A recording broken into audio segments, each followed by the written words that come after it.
सन 1398 में जन्मे कबीरदास जी पढ़े लिखे तो नहीं थे, जो सूत काटते काटते ध्यान में खो जाते। कबीरदास जी को कुछ लोग संत मानते हैं, कुछ लोगों ने, जो कबीरपंथी लोगों ने, भगवान का अवतार मानते हैं।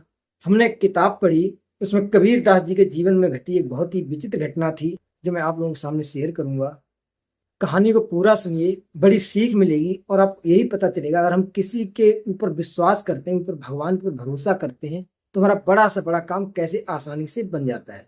सुंदर सुशील लोई नाम की कन्या से इनकी शादी करा दी गई। कमली और कमाल नाम की 2 संतानें हुई। लेकिन कबीरदास जी का राम नाम के प्रति और ज्यादा प्रेम बढ़ता गया। जगह जगह वो सभाएं करने लगे, बड़ी संख्या में लोग उनके पास आने लगे। एक समय ऐसा आया जो कबीरदास जी की बेटी कमली का रिश्ता तय हो गया। धीरे धीरे शादी की तारीख समीप आ गई, लेकिन कबीरदास जी ने कोई भी तैयारी नहीं की। कबीरदास जी की माँ उनके पास आई। उन्होंने कहा कि आप तो अपने काम में बिल्कुल ध्यान ही नहीं देते, घर में एक पैसा नहीं है, कोई भी तैयारी नहीं किया आपने।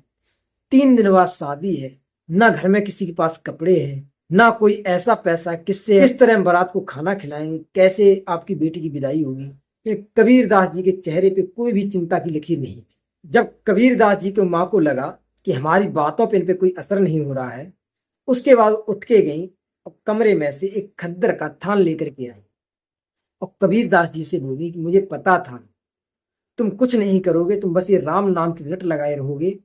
ये खद्दर का थान लेकर के जाओ और मार्केट में बेच के आओ, जिससे कुछ पैसे आ जाएंगे, जिससे आप आसानी से अपनी बेटी की शादी कर पाओगे।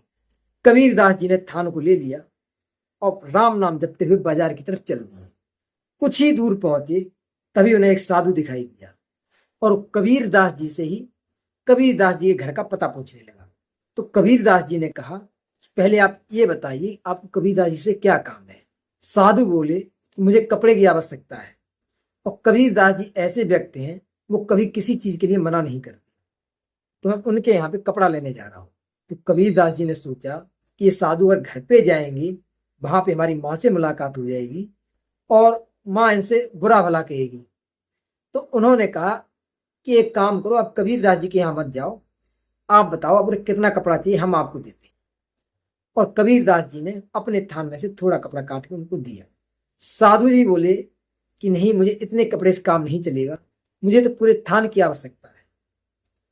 कबीरदास जी ने बिना कुछ सोचे समझे पूरा थान उनको दे दिया। अब जो थान माँ ने बेटी शादी के लिए दिया था, वो कबीरदास जी ने दान कर दिया। अब कबीरदास जी ने सोचा, कल हमारी बेटी की शादी है और थान था मैंने इस साधु को दे दिया, और घर वापस जाएंगे तो माँ जी सवाल करेंगी।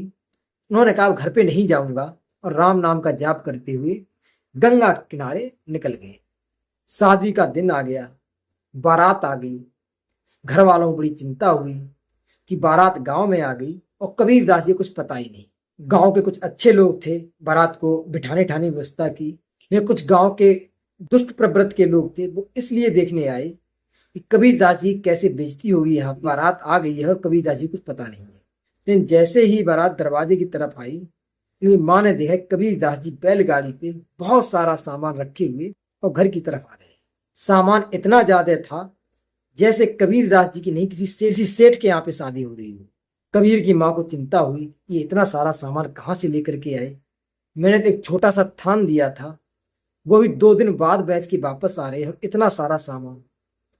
कबीरदास जी को अलग वो लेके गई, कहा कि इतना सामान कहाँ से लेकर के आए हो, थान तो तुम्हारा कुछ ही पैसे का था। कबीरदास जी ने कहा, माँ तेरा थान था एक बहुत अमीर आदमी ने खरीद लिया, और तेरा थान इतने अमीर आदमी ने खरीदा, उसकी बराबरी इस दुनिया में कोई नहीं कर सकता।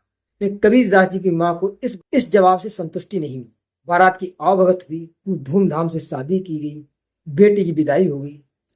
शाम के समय जब कबीरदास जी बैठे हुए थे तो उनकी माँ आई, तुमने हमें संतुष्टजनक जवाब नहीं दिया कि आखिर एक छोटा सा थान इतने पैसों को कैसे कोई खरीद सकता है। कबीरदास जी बोले, माँ आज मुझे सोने दे, सुबह मैं आपके सारे सवालों का जवाब सही सही दे दूंगा। जैसे ही सवेरा हुआ, कबीरदास जी की माँ सबसे पहले कबीरदास जी को देखने बाहर आई। लेकिन जब वो बाहर आई, कबीरदास जी का कहीं अता पता नहीं था। आसपास लोगों से पूछा, तुमने कहीं कबीर को देखा? सबने मना कर दिया कि शादी की बात से उन्हें दिखाई नहीं दी। काफी ढूंढने के बाद लोगों ने सलाह दी कि अक्सर वो जब परेशान होते हैं, दुखी होते हैं तो गंगा जी के तट पे चले जाते हैं। कबीरदास जी की माँ और गांव के कुछ लोग दौड़ते हुए गंगा जी के तट पे गए। वहां पे देखा कबीरदास जी निरंकारी प्रभु के ध्यान में डूबे हुए हैं। उनकी माँ ने पास की, उनको हिलाया। कबीरदास जी ध्यान से जागे। उनकी माँ बोली, तूने इतनी धूमधाम से अपनी बेटी की शादी की, मैंने तुझसे बस पैसे आने का कारण पूछा, इस वजह से तू इतना नाराज हो गया कि सुबह होते ही गंगा तट पे चला आया। कबीरदास जी बोले, माँ मैं 3 दिन से यही गंगा जी के घाट पे हूँ। मैंने आपका दिया हुआ थान तो एक साधु को दान दे दिया था, हमारे पास कुछ भी नहीं था, इसलिए मैं गंगा जी के तट पे आ गया और 2 दिन से सब कुछ भगवान के ऊपर छोड़ करके यहीं मैं ध्यान में बैठा हूँ। कबीरदास जी की माँ समझ गई, भगवान के प्रति इतना विश्वास है, भगवान को कबीरदास की मदद के लिए खुद आना पड़ा। दोस्त, इसमें कोई दो राय नहीं है। ऊपर वाले ऊपर मन से, सच्चे मन से भरोसा करता है तो किसी न किसी रूप में आकर के जरूर मदद करता है।